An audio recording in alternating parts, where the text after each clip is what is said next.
On September 6, after Hurricane Irma devastated St. Martin, there was only one choice that the people in St. Martin had: clean up and to rebuild.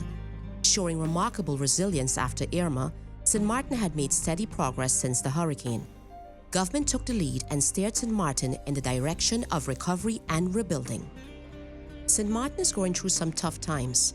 The process of recovery is not an easy road, but there is no turning back at this point. Besides trying to get back on her feet, the island had gone through some episodes with fires on the Sanitary landfill. There is currently limited recycling capacity in the country, and the sole sanitary landfill is well over capacity.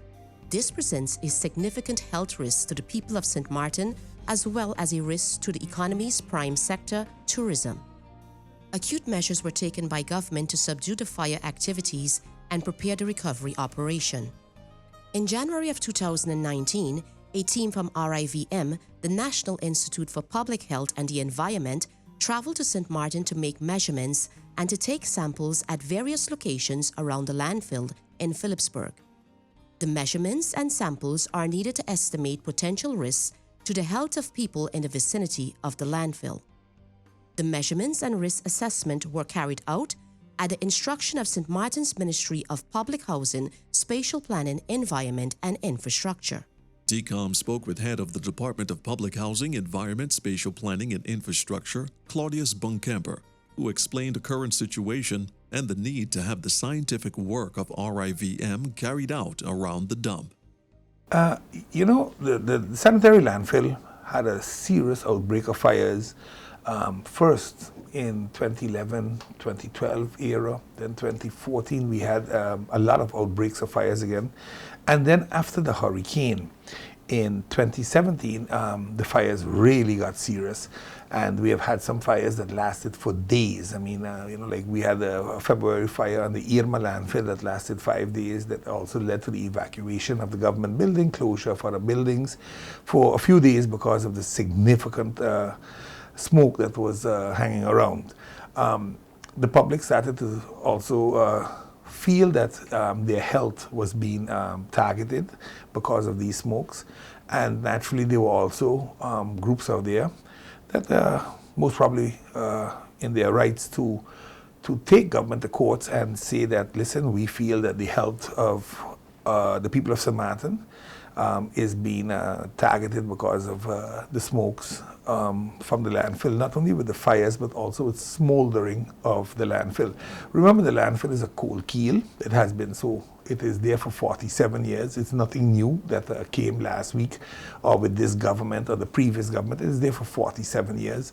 And over the years, that landfill has burned quite often, and you cover the fire and then you create the coal keel effect.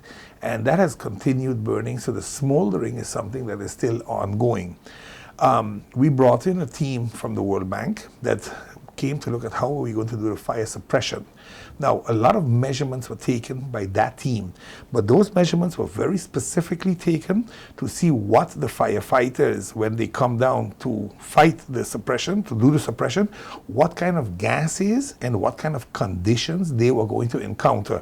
Because we have to open up the landfill, certain places 10 meters deep, go down in there, foam it off, and out the fires. You know, some of the fires are like an octopus. You know, you have a hot spot, but it pulls off like in legs like an octopus. So you have to out each one of them. That's a very tedious job, also a very dangerous job if you don't know what you're doing. That's why we did all those measurements. That's why you saw a group that was here. I think there were even some photographs of the Minister of VSA and the Minister of Rivm up there with the people taking the test. Those tests were done in the crevices. So that's like, to put it in layman's term, those tests were done like if you put your mouth on the exhaust of a car, you will be inhaling that instead of if you're standing 30 meters away and the car passes, the inhalation is totally different. So that's what we need to know for the people that are going to fight the fires, what type of equipment they will need, what kind of gas masses they would need. Now, that report isn't a report that is going to give us any insight on any possible damages to people that are living up and downwind from the landfill. So after various discussions with BZK, and State Secretary Knops, it was agreed upon that St. Martin would request the necessary assistance through BZK, and that was granted so that the Rivm can come down and do different types of measurements. And if they were fortunate and there was a fire, they would also be able to measure the effects of the fire. Vrommy is the principal partner within this project. Are there other ministries that is also involved with the project? Yeah, the two ministries were primarily involved. It was the Ministry of Vrommy and the Ministry of VSA. Remember, VSA is responsible for health, so from that aspect, it is very important that they also go along and be able to understand what was measured, how it was measured, so that they can interpolate the results correctly. So possible issues that could have been found towards health. Like I said, there are no recommendations. No landfill is a good, there are no good landfills. You don't want a landfill, but you have to do with what you have. If you don't have money to do anything else but landfilling, then try to do it as good as possible. I think the biggest problem we have always had in this country is that the landfill never bothered nobody, so there was never any money put into the landfill to do proper landfill mitigation. This is not something of a government, this is across the board. I have been working here for 23 years and the budget has basically never really changed. So, you know, I don't want to blame anybody because that's not what it's about. You either use the gilder on the landfill or you use it at the hospital. You make a choice. As a government, you make a responsible choice. And we take it from there. As civil servants, we execute as much as we can. Naturally, you have sometimes in the landfill that we got some heavy hurricanes and they don't help. Yes, we spend a lot of money cleaning it up. Like we spent, I believe it was 20 million guilders to clean up the island after Irma. But guess what? That went to the landfill again. We didn't spend a guilder extra on the landfill to work on the landfill. So yes, you bring 20 million guilders of garbage again, but what are you doing with it? And these are some of the problems. So yes, the government has to, at this point in time now, and we are busy with it, we created the roadmap to waste, which was approved by the Council of Ministers, and it gives an indication on where we want to go. It gives you different options on what to do. Recycling is it's a very popular word among a lot of people. Recycling is also one of the best options to go if the market lends itself. Now, very often people say, yeah, but recycling, you can do it very easy. You pick up the bottles, you pick up the cans, and I agree. But if you can't get rid of the bottles and the cans, you still have a problem. We don't have a market here to recycle enough.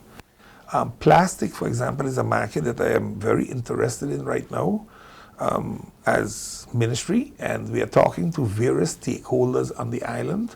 We have spoken, for example, also with CCC1 to see what we can do with their aluminium parts. We are using St. Martin Recycling, Meadowlands, BV, St. Martin Waste Factory, Milton Peters College, so is Covey, the school boards. We are trying to see what we can do with each other.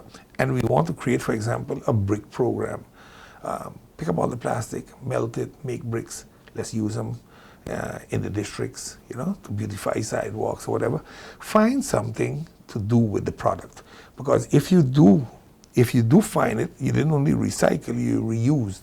And when you do reuse certain products, I believe you help yourself. But again, we need to change legislation. We have to agree what's allowed to come into this island and what's not allowed to come into this island. You know, we have oils are brought in here every day to be changed in a car or whatever. But Oil Mop doesn't clean it up for free. And nobody really takes the responsibility to, you go to a garage, they change your oil or you change it under the tree.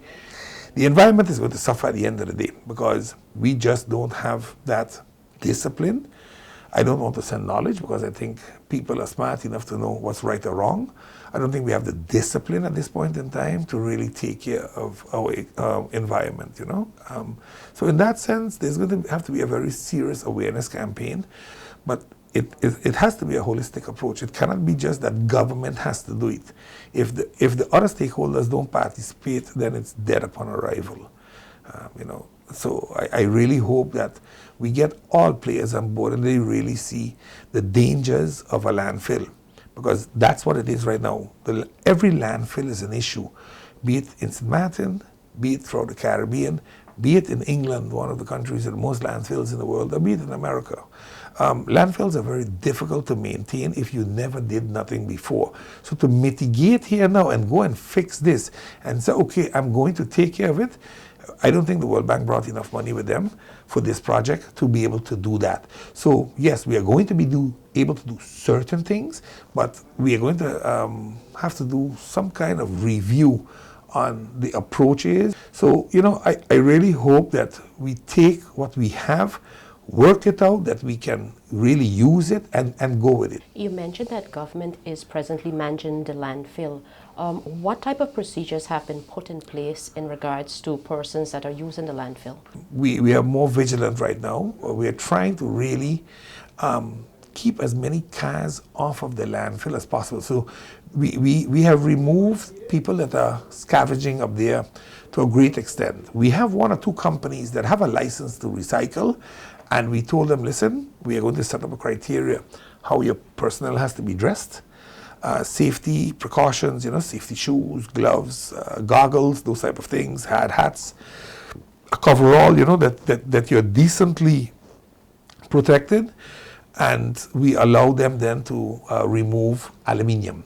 Aluminium has a value outside, and there's a company that ships it off island, and I see no reason why I should go and bury that on the landfill when you can create jobs under a decent condition that people can make a living.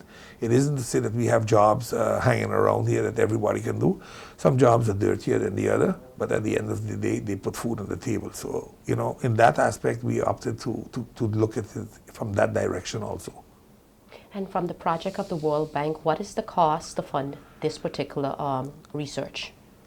No, it's a total package at this point in time for the landfill, and it's broken down in the cleaning of the boats, cleaning of the yards, and also cleaning and restructuring of the Irma landfill, fire suppression on the sanitary landfill, contouring of the sanitary landfill. So there are different assets and factors, and naturally a study on where do we go from here at the end of the day, because what the World Bank will do is try to reshape the landfill and give you an X amount of time to get your plans in order to execute, because if you want to continue with the landfill, then you can either fill the pond or find another location to go and start a new landfill, and I don't believe that's the position of the government.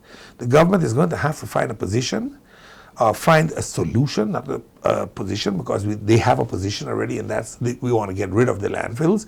Be it in the roadmap, as we indicated, try to go to a very circular economy where recycling takes a very strong leading position. Naturally, we are hoping to go to 60%, but that won't happen in 2-3 years. That might happen in 10 years, that you can reach that era. I think the next few years we might get 10-15%, but it means that you still have a huge amount of garbage that you're going to have to deal with. Now, the World Bank also says that incineration or waste to energy might be a probable solution. It's something that government also believes in. So it might be a combination of 2-3 different methodologies that we want to say, okay, let's put these together. We are asking the World Bank, give us your expertise, how you have done this in other countries in the past where you went in to help specifically when it comes to landfilling. We are hiring in a project manager within the ministry itself for a year, maybe a possibility of a second year. The IRC is also hiring in a project manager very specifically to guide this program of the emergency debris management from the World Bank. So we are really trying to get all our ducks lined up in such a way that the project is going to be as successful as possibly can. You're always going to have setbacks, but remember, we live in a hurricane belt, so timing is very essential for us in when we do certain things and how we do them. You don't want to expose a lot of garbage up on the landfill in August or September, then you get flying objects again. So we are looking at how we are going to do certain things, when we are going to do. Timing is essential in a lot of these things. One of the next steps in the process is to measure the air quality around the sanitary landfill. A study has been commissioned by the Ministry of Rivm and the Ministry of Public Health, Social Development and Labour to determine for certain if any toxicity can be confirmed.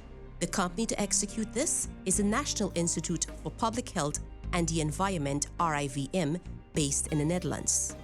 Dcom spoke to Rivm's Public Relations Officer, Ms. Jolanda Rolofs, who explained more about the institute and the work they were carrying out. Yes. We have air and dust tests, and we have different kind of equipments because it is not possible to have the quality from smoke of the air totally. That's the reason why we have different kind of equipments and different kind of measurements. One of them is dust, and the air is going over a filter, and the filter will be sampling for 2 hours or 24 hours, depends on, and it's going to the laboratory to do the measurements. And that lab would be over in the Netherlands? The labs are over in the Netherlands because they're a specialized lab. We have a lab for at Rivm, but we have also 2 different kind of labs in the Netherlands who do the laboratory for us. As a project team who is currently here on the island running these tests, you have an analysis, someone doing the analysis part. Name the different sectors of whoever does what role in the project. Here we have we have 1 team leader and 2 team members, and they do together all these measurements. We have the measurements on different kind of places. So we have 4 stationary places, and we have 5 or 6 additional measurements. And we have also, on 5 or 6 locations, we have also monitor samplings, and we will collect them after 14 days. Okay, given the weather situation, what would be the favorable type of weather in order to conduct these tests? It doesn't matter because we take these weather conditions in the risk assessment. So we notice and observe the weather, the meteo, and also the kind of weather. So is it cloudy or is it sunny, and where the wind is coming from. So we will incorporate everything in the risk assessment. Mr. Adrian Stalk of Rivm provides a more detailed explanation about the technical aspects of the research being conducted by the National Institute. The pollution could be from in a gaseous form or in a particle form, so both forms will be measured at this location. The big boxes you see over there, those are the samplers for the particles that are in the air. So there is a filter in it, and we are sampling air on the filter, and then the particles will be trapped on the filter and can be analyzed later on in the laboratory in the Netherlands. And on the right, on the top of the machine, you see a small black apparatus with a white extension. And with that one, we are sampling the gaseous compounds. So they will be trapped. There is some material in it on which the compounds will stick, and they can also be analyzed later on in the laboratory. And on the left, there is an equipment, it's on vacuum, and it's for 2 hours, it's sampling the air in it, and afterwards we close it. And also those samples can be measured at the laboratory when we are home. And on the bottom over there and over there you see some equipment that's continuously monitoring for the compounds that's that like are the in white the box, right? The white parts, yeah. It's just on the bottom over there, and there's one on the right. That's a little bit difficult to see. But those are sampling continuously, so they have a display, and we can read out instantly when we are on location and compare it with the data later on. You said 2 hours, every 2 hours? Yeah, on this location we are sampling for 2 hours because this is one of our more or less mobile locations, and we have 4 fixed locations on which we do a continuous monitoring. So altogether we make a complete picture of the situation around the island. Around the island? Yeah, around the dump here. Right. And also when it comes to the visits, and you have to monitor them every 2 hours, and that's at each location. Well, on locations like this, we are only running 2 at a time. Right. So this one is a location which will be influenced by the dump, and about 1 kilometer to the east we have got one location sampling the clean air, so we can compare the clean air with the air that's coming from the dump. Yeah. And that's only 2 locations, so we'll be there for 2 hours, and every day we visit all the continuous sites to make sure that it's operating, functioning to be properly. sure that everything is running fine. Yes. The research group will conclude their work shortly, and the Institute will produce a report stipulating their findings. Rivm will then submit a report containing the results and its risk assessment to the Ministry of Public Housing, Spatial Planning, Environment and Infrastructure. The undertaking of the sanitary landfill fires and waste management in general is a high priority in the spending of the recovery funds via the trust fund at the World Bank. The steering group in June of 2018 approved $25 million for the emergency debris project, of which managing the waste disposal and fires is a main component.